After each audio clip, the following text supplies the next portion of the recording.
So I this is scripted, but I'm not gonna try and be strict about it. I'm just gonna try and go off on it so that I won't take all day and lose what I'm trying to talk about. So recently I had a minor setback while working on my cartoon. When I post season 2 of the Dragon story, I'll make a commentary on what happened and my original ideals I had for it. Right now, I want to talk about some things that are in my how can I say, some things that are in my cartoon, some miscellaneous things.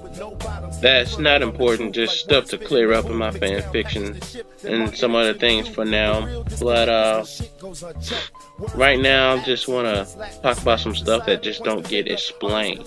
That's what I'm trying to say. Stuff that don't get explained in my cartoon because they probably never will because it's not too much of an importance. I just thought this might be like a little cool video that I can do for anybody who's interested in my cartoon, or just make it for me, just in case I forget something. I can always come back to this video and see what I meant by a certain thing. So anyway, I just want to talk about 3 things, and that's Keyblade Masters, Keyblade Kings, and the Pikachu mail system that I have in my cartoon show.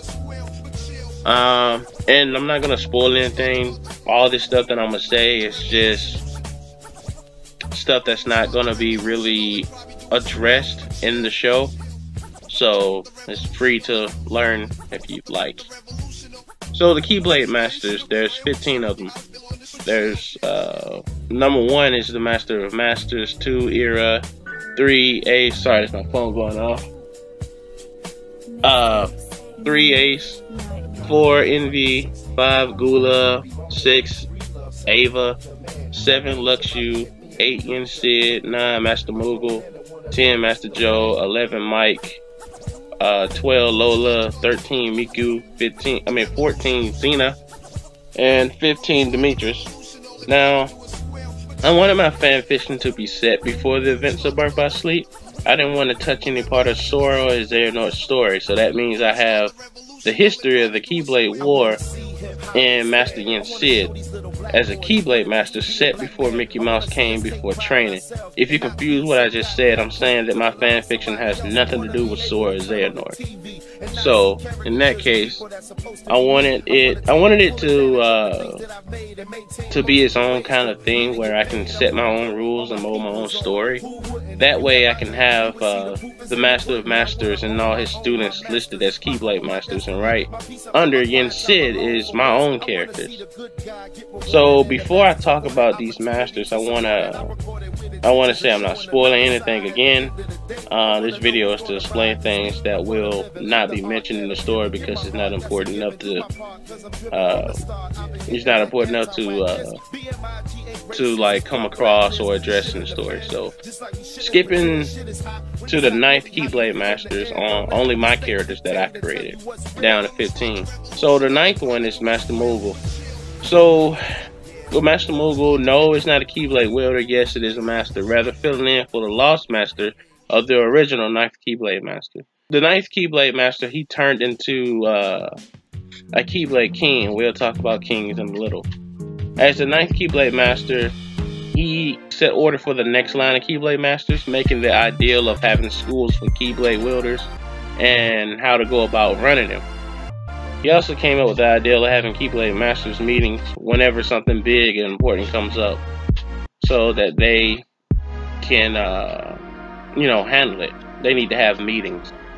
It was his idea who came up with that. When Master Yen Sid retired from the Keyblade, the 9th Master was the last known Keyblade Master to still be living at the time. And with this great mind, he realized he could be spending more time fighting darkness while wanting to see what was beyond his box of stars, which he was stuck in. He became a Keyblade King and left his own dimension. Knowing that people still could use a Keyblade leader, he passed his knowledge to his faithful Moogle companion, therefore becoming the Master Moogle, leader of the Keyblade Masters that's next under him. Number 10, Master Joe, the 10th Keyblade Master. He is the first person to become a Keyblade Master by two different things, and the first master to have come from a different dimension. Master Joe was taught by a wolf spirit named Ika. Ika was not a master of Keyblade, but a master of magic. In my fan fiction, Earth as we know it, we stay in the 11th dimension. Joe was born and raised on Earth in the 5th dimension. There he was taught magic under Ika. While in his magic training, he was touched by the Keyblade's light and was given the gift, the power, and also the option to learn how to use the Keyblade. After years of training, Ika named him both Master of Magic and Keyblade. With that done, Ika sent young Joe on his way to the 11th dimension, where he made his mark as the 10th Keyblade Master. For years, he settled down with a wife and family, but a dark and wicked day approached him with theft of his Keyblade and wife. With no leads to follow and no Master Key at hand anymore, he retired and is now waiting for the next move that life throw his way to see if he's ready to overcome it or will it overcome him. Sorry again if it's not professional. I got it wrote down, but I'm not trying to spend all day just trying to get it perfect. So I'm just going at it as soon as I got done writing. Master Mike, the 11th Keyblade Master. Mike is the youngest of all Keyblade Master. He also is the first Keyblade Master to have been self-taught and labeled himself as a master. Back then, becoming a master of anything, a person would have to learn under someone who had more knowledge of that subject. Yen Sid thought Mike was foolish to call himself a master because of his age being 9 years old. To prove himself, Mike asked Yen Sid to give him a test to prove that he is capable of being a Keyblade Master. That's when Master Yen Sid came up with the idea to have a test for all Keyblade wielders that are wanting to become a Master of the Key. And only can a Master of the Keyblade give such a test and give such a title. And that test was called the Mark of Master. So Mike is the first person to take the Mark of Mastery and pass it. I still love you! I had to cut that out. So,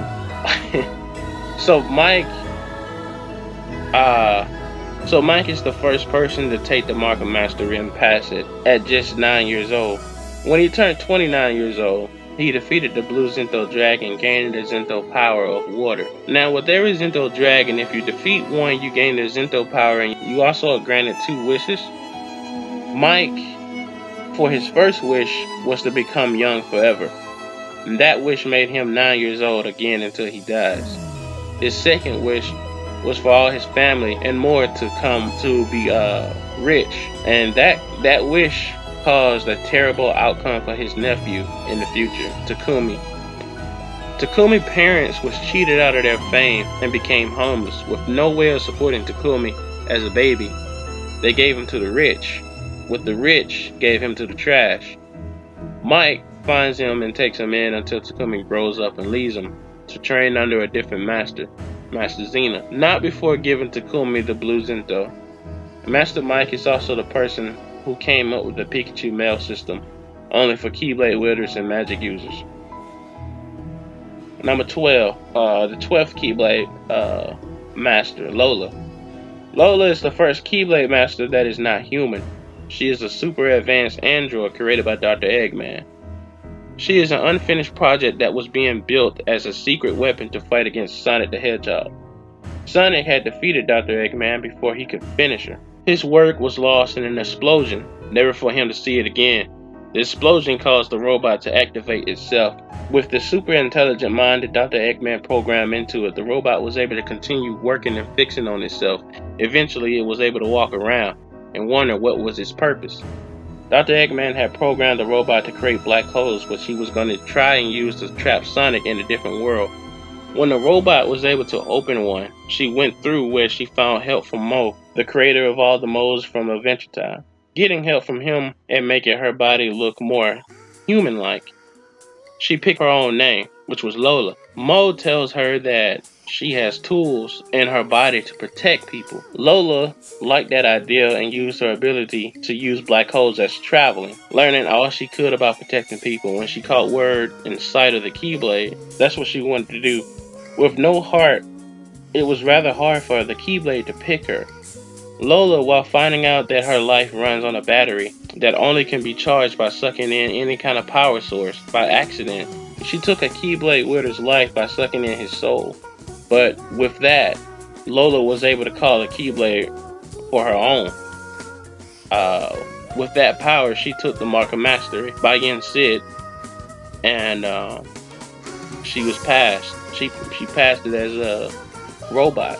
Master Lola is the first person to run a Keyblade school in the city for Keyblade wielders. The land of Lumiferius, which means producing light. Sorry again if it's not if I'm not reading it perfect. I was just trying to knock it out of the way. I just got done writing it and just trying to hurry up and throw it away. So it's not gonna be perfect.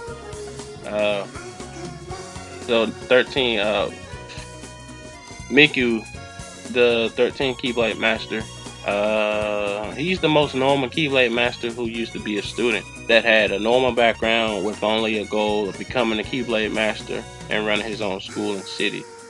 Like Master Lola, already in his 20s, he learned under Master Lola and was her first student to pass her Mark of Mastery. With normal background, normal goals, he made his dream come true by making his Keyblade school and city, which is the second Keyblade school, the land of luminosity, which means bright light even in the distance. Master Miku wanted to keep the names for the schools to have something to do with light, so that the Keyblade wielders will always remember that we live in a realm of light and that light will always be their home. Excuse me. The 14th Keyblade Master, Master Xena.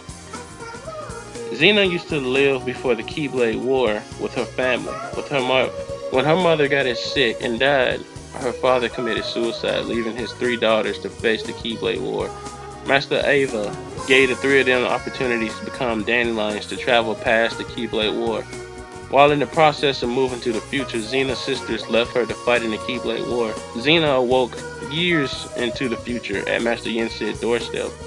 Training under him, she was given the Keyblade by him. When she was done with his training, Master Yen Sid gave her to Master Joe, the 10th Keyblade Master, where she was adopted by him. She passed his Mark of Mastery, but didn't stop there. Excuse me. She went on to train under different masters, teaching different subjects. This makes Xena the first Keyblade female master that's human, and the second Keyblade master with the most knowledge and experience. Xena cracked the key to being intelligent like the 9th Keyblade master. The trick is you're never smart because you'll never stop learning.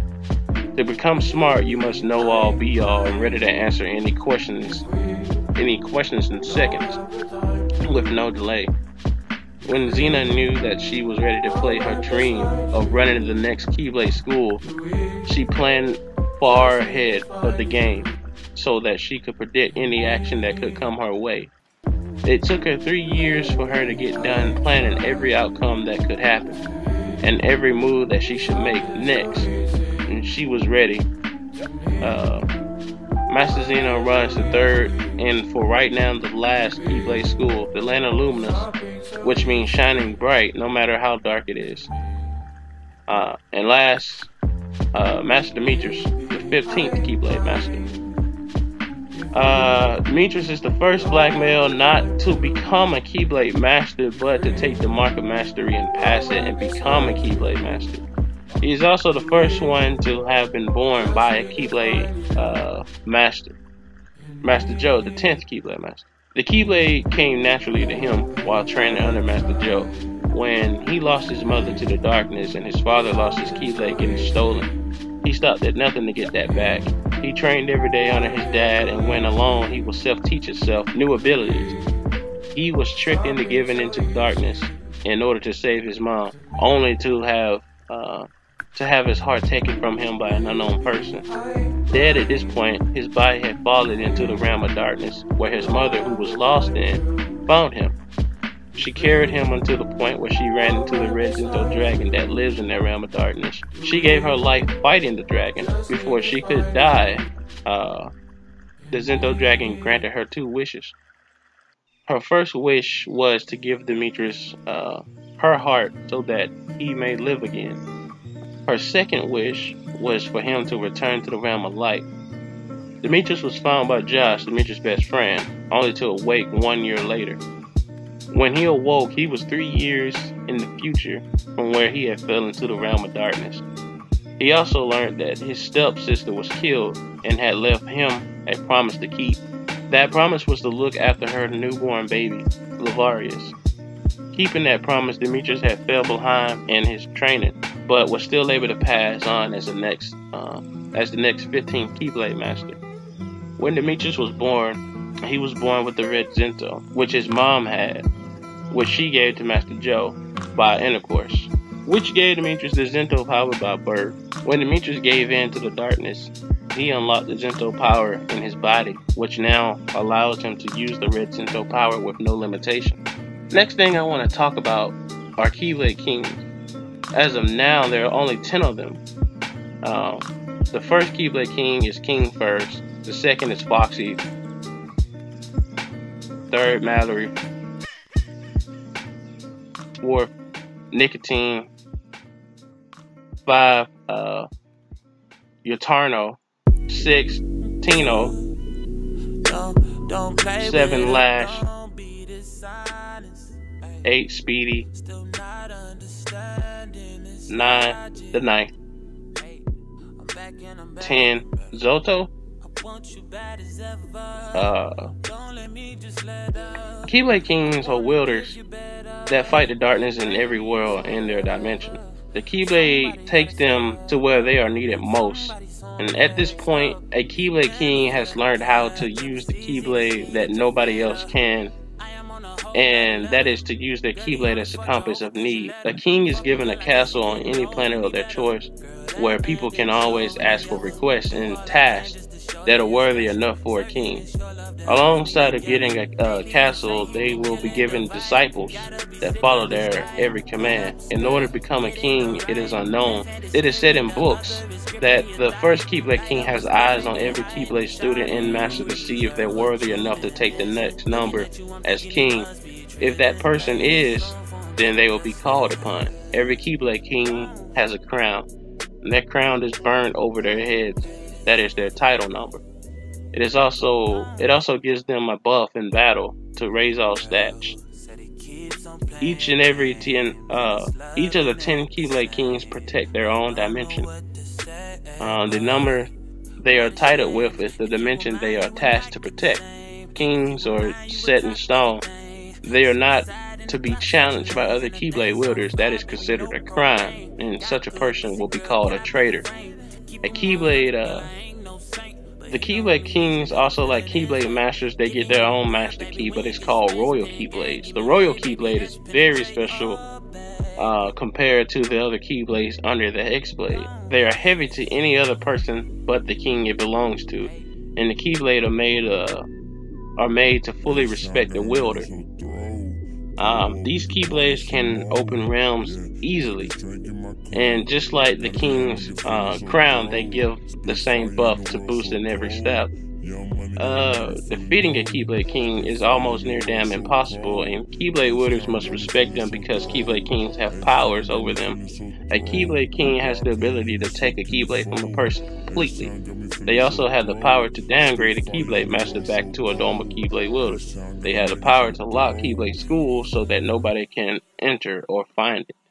That goes for everyone under a Keyblade King. Last thing I want to talk about is the Pikachu mail system. Master Mike is the one who invented this idea of having Pikachus to give mail to Keyblade wielders. It is rather important to have your message sent and received by a Pikachu on a mission than a cell phone. While on a mission, it's rather likely a cell phone can get hacked or even go off. Cell phones can easily jeopardize the mission. With Pikachu mail system, they are blind and deaf to enemies, so that Keyblade wielders can get their message only. Only a Keyblade wielders can see the Pikachu when in the process of being delivered a message. No other normal person or foe can see or hear it, which can become very useful when out on a mission.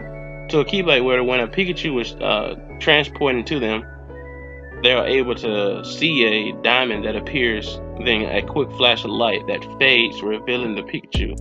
Let me explain this. So the diamond that appears is actually the magic transportation hole that a Pikachu can open and jump out of. Both the Pikachu and the Keyblade wielder are given a small tracking chip that is small enough to be given in a shot. When a Pikachu wants to transport to your location, they can use their electricity to their full extent, where they can make it look as bright as light. When this happens, this activates the transporting. I can't talk. This activates the transporting chip that sends the Pikachu into a speedway hole of space and time, as like it was going through a black hole that would be safe to cross to your location. When the diamond appears, it is a door for the Pikachu to come out, and it's a great indication to let you know that the Pikachu is coming. The bright light is the bright harmless electricity that the Pikachu used to open the transporter. The electricity is so harmless to the human skin that it gives off a small healing touch. It's like being given a small potion when the Pikachu arrives. That's all I want to talk about. Sorry for the all the uhs and stuff like that, but I'm not even trying to be perfect right now. I'm just trying to read it and get it out the way, which I've done now. So yeah, that's all I wanted to talk about and go over. Sorry if it was a little confusing or a little long, but I just wanted to get this stuff out of the way. It's not really important, so it don't really matter if you watch this video or not. It's just a little thing I made. I don't know. But yeah, that's all I wanted to talk about. The Keyblade Masters, the Keyblade Kings, and the Pikachu mail system. And that's it.